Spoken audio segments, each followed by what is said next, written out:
ప్రభుత్వ ఆసుపత్రికి వచ్చే పేద ప్రజలకు మెరుగైన వైద్య చికిత్సలు అందించాలని జిల్లా కలెక్టర్ దీపక్ తివారీ అన్నారు. జిల్లా కేంద్రంలోని రామయ్యగూడ ప్రాథమిక ఆరోగ్య కేంద్రాన్ని జిల్లా కలెక్టర్ ఆకస్మిక తనిఖీ చేశారు. ఈ సందర్భంగా జిల్లా కలెక్టర్ మాట్లాడుతూ ఆసుపత్రిలో డాక్టర్లు సిబ్బంది సమయానికి వస్తున్నారని అడిగి తెలుసుకున్నారు. ఆసుపత్రికి వచ్చే రోగులకు నాణ్యమైన వైద్యం అందించాలన్నారు. ప్రతిరోజు ఇన్ పేషెంట్, అవుట్ పేషెంట్ ఎంతమంది పేషెంట్లు వస్తున్నారని డిఎంఎన్హెచ్ఓ స్వర్ణకుమార్ అని కలెక్టర్ వివరాలు అడిగి తెలుసుకున్నారు. గర్భిణీ స్త్రీలు చెకప్కి ఎంతమంది వస్తున్నారని అడిగి వచ్చిన పేషెంట్లతో కలెక్టర్ నేరుగా మాట్లాడి ఆసుపత్రిలో అందుతున్న వైద్య సేవలపై కలెక్టర్ ఆరా తీశారు.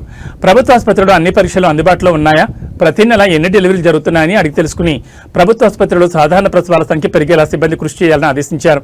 ఆసుపత్రిలో మందుల కొరత లేకుండా చూడాలని, ఆసుపత్రిలో అందుతున్న వైద్య సేవలు, ఔషధాల నిల్వలు, రోగులకు అందుతున్న సౌకర్యాలను కలెక్టర్ క్షుణ్ణంగా పరిశీలించారు. వైద్య సిబ్బందితో మాట్లాడి ప్రజలకు నాణ్యమైన వైద్య సేవలు అందించాలని సూచించారు. ఆసుపత్రికి వచ్చే ప్రతి రోగికి సమయానికి చికిత్స అందేలా చర్యలు తీసుకోవాలని ఆదేశించారు. ఆసుపత్రిలో పరిశుభ్రత, రికార్డుల నిర్వహణ, మందుల అందుబాటు వంటి అంశాలను కలెక్టర్ నిశితంగా పరిశీలించారు. వైద్య సేవలు మెరుగుపరచడానికి అవసరమైన చర్యలు వెంటనే చేపట్టాలని అధికారులను ఆదేశించారు. ఈ సందర్భంగా సిబ్బంది హాజరు register, NCD screening, out in పేషెంట్ల రిజిస్టర్లను మరియు వార్డ్ రూమ్, మందుల రూములను కలెక్టర్ పరిశీలించారు. అనంతరం పక్కనే ఉన్న సఖీ కేంద్రాన్ని సందర్శించారు. ఈ కార్యక్రమంలో డాక్టర్ సౌమ్య, రజని, వైద్యులు మరియు సిబ్బంది తదితరులు పాల్గొన్నారు.